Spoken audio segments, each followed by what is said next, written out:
गाय और शेर।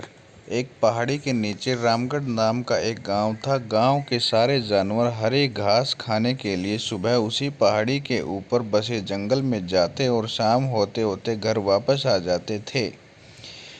हर दिन की तरह लक्ष्मी नाम की एक गाय अन्य गायों के साथ उसी पहाड़ी के जंगल में घास खाने के लिए गई थी।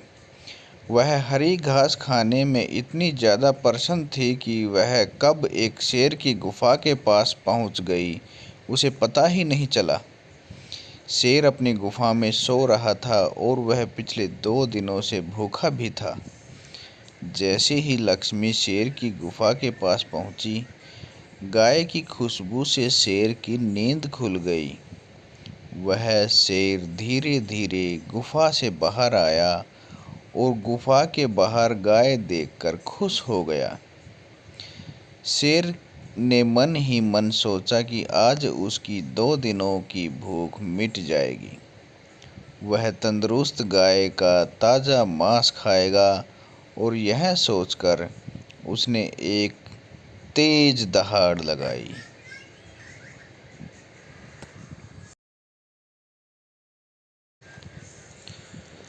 लक्ष्मी शेर की दहाड़ सुनकर डर जाती है। जब वह अपने आसपास देखती है तो वहाँ दूर दूर तक उसको कोई भी दूसरी गाय दिखाई नहीं दी।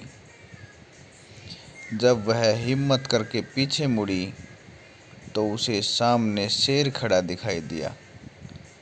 उस शेर ने लक्ष्मी को देखकर फिर से दहाड़ लगाई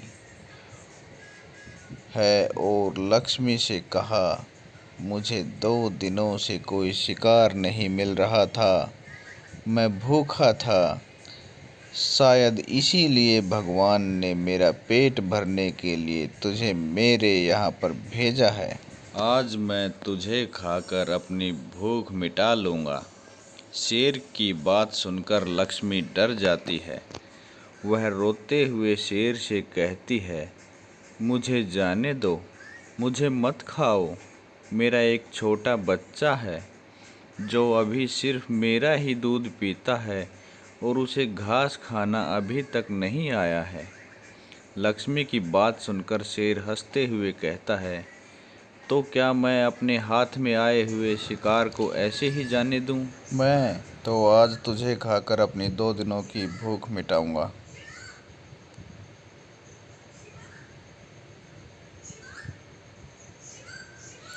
शेर के ऐसा कहने पर लक्ष्मी उसके सामने रोने लगी और विनती करते हुए कहती है कि आज मुझे जाने दो, मैं आज अपने बछड़े को आखिरी बार दूध पिला दूंगी और उसे बहुत सारा प्यार करके कल सुबह उठते ही तुम्हारे पास आ जाऊंगी।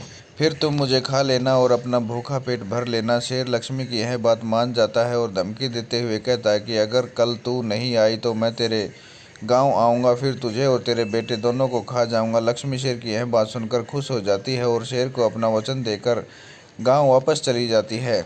वहां से सीधे अपने बछड़े के पास जाती है और उसे दूध पिलाती है और बहुत सारा प्यार करती है। फिर बछड़े को शेर के साथ हुई सारी घटना बताती है और कहती है कि उसे अब अपना ख्याल खुद ही रखना होगा। वह कल सुबह होते ही अपना वचन पूरा करने के लिए शेर के पास चली जाएगी। अपनी माँ की बातें सुनकर बछड़ा रोने लगता है। दूसरे दिन सुबह होते ही लक्ष्मी जंगल की तरफ निकल जाती है और शेर की गुफा के सामने पहुंचकर शेर से कहती है, अपने वचन के अनुसार मैं तुम्हारे पास आ गई हूँ, अब तुम मुझे खा सकते हो। गाय की आवाज़ सुनकर शेर अपनी गुफा से बाहर निकलकर आता है और भगवान के अवतार में प्रकट होते हैं। वह लक्ष्मी से कहते हैं, मैं तो बस तुम्हारी परीक्षा ले रहा था, तुम अपने वचन की पक्की हो, मैं इससे बहुत प्रसन्न हुआ। तुम अब अपने घर और बछड़े के पास वापस जा सकती हो। इसके बाद वे उस गाय को गौ माता होने का वरदान भी देते हैं और उसी दिन के बाद से सभी गायों को गौ माता कहना शुरू कर देते हैं। कहानी से सीख, हमें अपनी जान की बाजी लगाते हुए भी अपने दिए हुए वचन को पूरा करना चाहिए। यही हमारे दृढ़ व्यक्तित्व को दर्शाता है।